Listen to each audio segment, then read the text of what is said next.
காமராஜ், பொதுவாக விழுப்புரம் மரக்காணம் பகுதியில் விளையக்கூடிய தர்பூசணி பழங்கள் மிகவும் சுவையாக இருக்கும் சொல்லுவாங்க. தற்போது அந்த பகுதி விவசாயிகளோட குற்றச்சாட்டு என்னவா இருக்கு? பொதுவாக அதிகாரிகள் தரப்பிலுமே தர்பூசணி பழத்திற்கு ஊசி போடுவதாக சொல்லப்படுகிறது. இரு தரப்பிலும் என்ன குற்றச்சாட்டு? விழுப்புரம் மாவட்டத்தில் திண்டிவனம் மரக்காணம் பகுதிகளில் அதிகமாக இந்த தர்பூசணி பழங்கள் பயிரிடப்படுவது வழக்கம். இந்த ஆண்டும் விழுப்புரம் மாவட்டத்தை பொறுத்த கண்டாச்சிபுரம், வேம்பி, மரக்காணம், திண்டிவனம், வானூர் போன்ற இடங்களில் இந்த தர்பூசணி பயிரிடப்பட்டிருக்கு. 1000 ஏக்கர் பரப்பளவில் பயிரிடப்பட்டிருக்கிற இந்த தர்பூசணிகளை வியாபாரிகள் இந்த இடத்திற்கே, விவசாய நிலத்திற்கே வாங்க முடியாதனால ஒரு பெரும் வீழ்ச்சியை சந்திச்சிருக்காங்க. நாம் இருக்கக்கூடிய பகுதி பார்த்தீங்கன்னா வேம்பி. இந்த வேம்பி பகுதியில் இருக்கக்கூடிய இந்த தர்பூசணி பயிரிடக்கூடிய அந்த விவசாய நிலத்தில் தான் இருக்கும். இங்க இருக்கக்கூடிய வியாபாரி, அதாவது 50க்கும் மேற்பட்ட இந்த பகுதிகளில் வியாபாரி இருக்காங்க. ஆனா ஒருவர் கூட இந்த தர்பூசணிகளை நிலத்திற்கு வாங்க விருப்பம் காட்டாதனால தர்பூசணிகள் முழுவதுமாக நிலத்திலேயே அழுகி கிடக்கூடிய காட்சிகளை தான் பார்த்துட்டு இருக்கீங்க. தர்பூசணி 4 பரியானது பறிக்கப்படும். ஆனா இந்த முறை ஒரு பறிக்கே இந்த தர்பூசணிகளை வாங்குவதற்கு வியாபாரிகள் இல்லைனால முழுமையான பாதிப்பை சந்திச்சிருக்காங்க. நீங்க நேரடியா பார்க்கலாம். அதாவது கிலோ எப்பொழுதுமே ஆண்டுதோறும் 8 ரூபாயிலிருந்து 10 ரூபாய் இங்கிருந்து கொள்முதல் செய்யப்படும். ஆனால் இந்த ஆண்டு 1 ரூபாய் 75 காசுகள் மற்றும் 2 ரூபாய்க்கு வாங்குவதற்கு கூட ஆட்கள் இல்லை என ஒரு குற்றச்சாட்டு முன்வைக்கிறாங்க. குறிப்பாக இந்த ரசாயனம் கலந்த தர்பூசணி விற்பனை செய்யப்படுவதனாலதான் இது போன்ற வீழ்ச்சியை சந்திச்சிருப்பதாகவும் குற்றச்சாட்டு எழுந்திருக்கிறது. ஆனால் விழுப்புரம் மாவட்டத்தை பொறுத்தவரையும் அது போன்ற ரசாயனம் கலந்த தர்பூசணிகள் விற்பனை செய்யவில்லை என விவசாயம் தெரிவிச்சிருக்காங்க. இது தொடர்பாக உணவு பாதுகாப்புத்துறை அதிகாரிகளே நேரடியாக இந்த பகுதிகளில் ஆய்வு மேற்கொள்ளலாம் என விவசாயிகள் ஏற்கனவே ஆட்சியர் அலுவலகத்தில் கோரிக்கை மனு வைத்திருந்தாங்க. விழுப்புரம் மாவட்டத்தில் இருக்கக்கூடிய உணவு பாதுகாப்புத்துறை அதிகாரிகளும் 200க்கும் மேற்பட்ட இடங்களில் ஆய்வு மேற்கொண்டு இந்த தர்பூசணிகளை நிரம்பி சுவைக்காக அந்த நிறமேற்றப்படுவது என்பது இல்லை, யாரும் அச்சப்பட தேவையில்லை, இங்கிருந்து விற்பனை செய்யக்கூடிய தர்பூசணிகளை வாங்கி உட்கொள்ளலாம் தெரிவிச்சிருந்தாங்க. இந்நிலையில தற்போது நம்மளுடைய விவசாய நிலையத்திற்காக அவருடன் கேட்போம். ஐயா வணக்கம். இந்த தர்பூசணி நீங்க பயிரிட்டுறீங்க, எத்தனை ஏக்கர்ல பயிரிட்டுறீங்க? உங்களுக்கு எந்த அளவுக்கு இந்த ஆண்டு வீழ்ச்சி ஏற்படுத்திருக்கு? விழுப்புரம் மாவட்டம் வேம்பி கிராமத்துல பயிர் வச்சிருக்குங்க. 2 ஏக்கர் பயிர் வச்சோம். 2 ஏக்கர் பயிர் வச்சிரு பாத்தீங்கன்னா ஒரு 1,50,000 ரூபாய்க்கு மேல செலவு. 1,50,000 ரூபாய் செலவு பண்ணி பறிக்கிறதுக்கு ஒரு 50 வியாபாரி கிட்ட கால் பண்ணோம். கால் பண்ணல பாத்தீங்கன்னா ஒரு வியாபாரி கூட போன் எடுத்து ரெஸ்பான்ஸ் கிடையாது. அதுவும் பாத்தீங்கன்னா நாங்க இந்த லோக்கல்ல இருக்கிற எங்க உள்ளூர்ல இருக்கிற வியாபாரி கிட்ட கிலோ 2 ரூபாய்க்கு கொடுத்தோம். ஃபர்ஸ்ட் பறி பறி 1 கிலோ ஒரு காய் பாத்தீங்கன்னா 11 கிலோல இருந்து 12 கிலோ 5 கிலோ வரைக்கும் காய் இருந்தது. அதே 2 ரூபாய்க்கு கொடுத்தோம் பறி. செகண்ட் கட்டிங் பறிக்கிறதுக்கு யாரும் ஆள் வராத காரணம் கொல்லிலே இதை பாருங்க. இந்த காய்க்கெல்லாம் என்ன குறை பாருங்க. இந்த காயெல்லாம் பாருங்க, எல்லா காயுமே நல்லா தான் இருக்கு. ஆனா யாரும் வாங்கறதுக்கு ஆள் இல்ல. ஆள் காலம் தான் அதிகி போச்சு. அதுல இந்த பேஸ்புக், யூடியூப் எல்லாம் உணவுத்துறையில இருந்து ஏதோ செக் பண்ணி ஏதோ ரசாயனம் கலந்துட்டாங்கன்னு சொல்லிட்டு சொல்றாங்க. நான் ஒரு காய் எடுத்து காட்டுறேன், நீங்க பாருங்க அதுல என்ன ரசாயனம் இருக்குன்னு பாருங்க. கலருக்காக யாரும் நாங்க ரசாயனம் அது நாங்க விஷத்தை கலருக்கு சமம். நாங்க ஒரு உணவு சம்பந்தப்பட்ட பயிர் வைக்கிறோம். அது மாதிரி இது பண்றதுக்கு நாங்க அந்த தொழிலை செய்ய தேவையில்ல. நாங்க அது மாதிரி செய்ய போறோம். இந்த தோட்டத்திலே இருக்கு, நீங்க பாருங்க, நாங்க செக் பண்ணி காட்டுறோம். அதாவது விழுப்புரம் மாவட்டத்தில் இந்த முக்கியமாக உணவாக இருக்கக்கூடிய இந்த தர்பூசணிகளை வாங்குவதற்கு ஒரு வியாபாரி கூட ஆர்வம் காட்டாதனால முழுவதுமாக கொல்லியிலே அழுகி இருக்கக்கூடிய ஒரு சூழல் தான் நம்ம பார்த்துட்டு இருக்கோம்.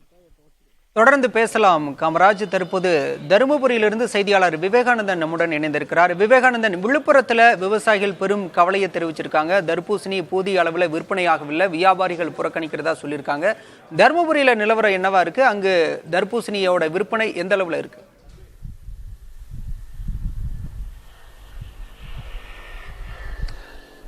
தருமபுரி மாவட்டத்தை பொறுத்தவரை 500க்கும் மேற்பட்ட ஏக்கர்களில் விவசாயிகள் இந்த தர்பூசணியை சாகுபடி செய்திருக்கிறார்கள். தற்பொழுது கோடை காலம் தொடங்கி இருக்கின்ற நிலையில் தர்பூசணி சீசனும் தொடங்கி இருக்கிறது. ஆனால் தர்பூசணி விலை என்பது பார்த்தீங்கன்னா 3 ரூபாய் 4 ரூபாய்க்கு மட்டுமே, அதுக்கு கூட கேட்பதற்கு ஆள் இல்லாமல் ஒரு நிலை தான் இருக்கிறது. ஏனென்றால் இந்த சமூக வலைதளங்களில் தர்பூசணியில் நிறமிக்காகவும் கண்களை கவரக்கூடிய நிறமியை ஏற்றுவதற்காகவும் இனிப்பு சுவை அதிகமாக கொடுப்பதற்காகவும் ரசாயனமும் இன்ஜெக்ஷன் மூலமாகவும் கலக்கப்படுகிறதாக ஒரு சமூக வலைதள வீடியோ வந்ததால் மக்களிடையே ஒரு தர்பூசணி வாங்கக்கூடிய ஆர்வம் குறைந்து விட்டது. இதனால் விளைச்சல் அதிகமாக இருந்தும் கூட இங்கு விற்பனையாகாமல் இருக்கிறது. நாம் நேரடியாக பார்க்கலாம். தற்பொழுது இந்த கடத்தூர் மொரப்பூர் பகுதிகளில் உள்ள தர்பூசணி வயல்களில் அதிகாரிகள் ஆய்வு செய்து வருகிறார்கள். நாம் விவசாயியும் நம்மோடு இருக்கிறார். விவசாயியிடமே கேட்போம். வணக்கம் சார். இப்போ தர்பூசணி வந்து சாகுபடி செய்திருக்குங்க. விலை எப்படி இருக்குது? இந்த பராமரிப்பு செலவு, இது போன்ற செலவெல்லாம் செய்தும் உங்களுக்கு வருவாய் எப்படி இருக்குது? சார், என் பேர் முன்னிறுத்தினுங்க சார். தருமபுரி மாவட்டம் மொரப்பூருக்கு உட்பட்ட கிராமங்க சார் இது. பாருங்கள், மொரப்பூர் வட்டாரத்தில் பார்த்தீங்கன்னா இந்த மொரப்பூர், தெங்கரக்கோட்டை, அண்ணாமலைப்பட்டி, பாசாரப்பட்டி இந்த ஏரியாவில் பார்த்தீங்கன்னா தர்பூசணி வந்து அதிகமான மகசூல் நாங்கள் விவசாயம் செய்து வரோங்க. இப்போ இந்த வருஷம் நல்லா மழைன்றதுனால பார்த்தீங்கன்னா காய் நல்ல சைஸு நல்லா அதிகமாக வந்ததுங்க, குவான்டிட்டி அதிகமாக வந்ததுங்க சார். பார்த்தீங்கன்னா குவான்டிட்டி அதிகமாக வந்ததுங்க. ரேட்டு இப்போ பார்த்தீங்கன்னா ஒரு மாதத்துக்கு முன்னாடி பார்த்தீங்கன்னா 20 ரூபா, 15, 17 ரூபாய்க்கு மேலே ரேட் இருந்ததுங்க, 20 ரேஞ்ச் இருந்ததுங்க. இப்போ இந்த சமூக வலைத்தளம் வந்த இதால் பார்த்தீங்கன்னா ரேட்டு குறைஞ்சி 3 ரூபா 4 ரூபா ரேஞ்சுக்கு வந்துருச்சுங்க.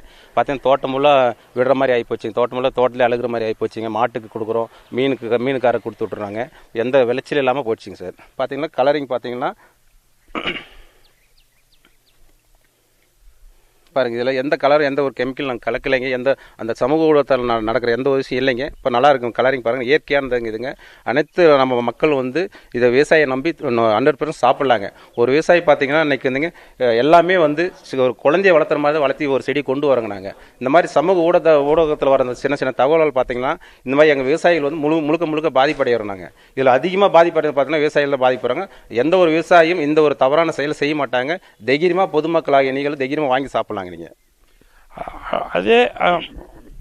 அதே போல் கடந்த ஒரு வார காலமாகவே வேளாண் துறை அதிகாரிகள் தர்பூசணி சாகுபடி செய்கின்ற வயல்களில் ஆய்வு செய்து வருகிறார்கள். நிலைமை இருக்கிறதா என்பதையும் கண்டறிந்து வருகிறார்கள். நேரடியாக தோட்டக்கலைத்துறை அதிகாரிகள் ஆய்வு செய்கிறார்கள். அவரிடம் கேட்போம். வணக்கம் மேடம், இப்போ நீங்கள் ஆய்வு செய்து இருக்கின்ற இடத்துல இந்த போன்ற நிலைமைகள், அந்த இன்ஜெக்ஷனில் வந்து ரசாயனம் பயன்படுத்துறது, அது போன்ற எதுவும் கிடைக்கப்பட்டிருக்கிறதா? வணக்கம். இப்போ வந்து நம்ம தருமபுரி மாவட்டத்தில் வந்து சாகுபடி செஞ்ச எல்லா இதுவுமே வந்து தர்பூசணி பழங்கள் சாகுபடி செய்த வயல்கள் வந்து ஆய்வு பண்ணோம். ஆய்வு பண்ணதில் வந்து எந்த ஒரு விவசாயியும் செயற்கை நிறங்களோ செயற்கை சுவையூட்டியோ வந்து கலக்கப்படவில்லை அப்படின்றது தான் வந்து இந்த ஆய்வின் மூலமாக தெரிய வருகிறது. நேரடியாகவே பார்த்தோம், விவசாயிகளும் ரசாயனம் கலப்பதற்கான வழிகள் இல்லை, குழந்தைகளைப் போலவே இதை பராமரித்து வருகிறோம் என்று தெரிவித்தார்கள். ஆய்வு செய்த தோட்டக்கலைத்துறை அதிகாரிகளும் கூட இது போன்ற தருமபுரி மாவட்டத்தில் எங்குமே இது போன்ற ரசாயனம் அந்த நிலைமைகள் எதுவும் இல்லை, மக்கள் வந்து 100% நம்பிக்கையோடு வாங்கி இதை சாப்பிடலாம் எனவும் தெரிவித்திருக்கிறார்கள். நிச்சயமாக விவேகானந்தன், தர்பூசணி விளைவிக்கக்கூடிய விவசாயிகள் நேரடியாக எந்த ரசாயனத்தையும் கலப்பதில்லை என்ற உத்தரவாதத்தை வேளாண் துறை அதிகாரி கொடுத்திருக்கிறார். தொடர்ந்து விழுப்புரம் செய்தியாளர் காமராஜிடம் பேசலாம். காமராஜ், பொதுவா வேளாண் துறை அதிகாரி சொன்னதை பார்த்தோம், விவசாயிகள் நேரடியா அவங்க ரசாயனம் கலப்பதில்லை அப்படிங்கிறது தெளிவா இருக்கு. இடைத்தரகர்கள், குறிப்பா வியாபாரிகள் தரப்புல தான் இது மாதிரியான செயல்பாடுகள் இருப்பதாக உணவுத்துறை அதிகாரிகளை குற்றம் சாட்டுகின்றனர். அப்படி இருந்தும் ஏன் வியாபாரிகள் தரப்புல என்ன சொல்லப்படுது, ஏன் வாங்க மறுக்கிறாங்க விவசாயிகள்ட்ட இருந்து?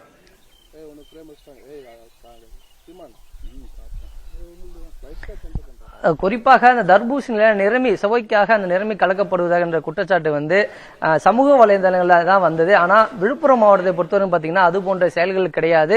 தர்பூசணிகள் முழுவதுமாக இங்க வந்து நேரடியாக பயிரிடப்பட்டு இடைத்தரகர்களாக செயல்படக்கூடிய வியாபாரிகள் தான் வாங்கி செல்றாங்க.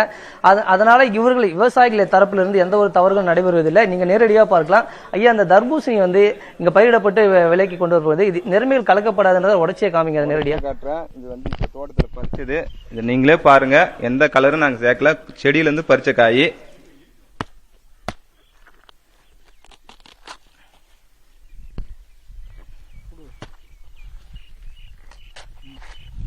பாருங்க, இதுல எந்த ரசாயனமும் நாங்க கலக்க வேண்டிய அவசியம், யாரும் விவசாயம் பண்றாங்க இந்த மாதிரி வேலை செய்ய மாட்டோம். எடுத்து போற இடைத்தரகர் வந்து பாத்தீங்கன்னா ஏன்னா அவங்களுடைய லாபத்துக்காக அவங்களுடைய வருமானத்துக்காக இது மாதிரி செய்யலாம்.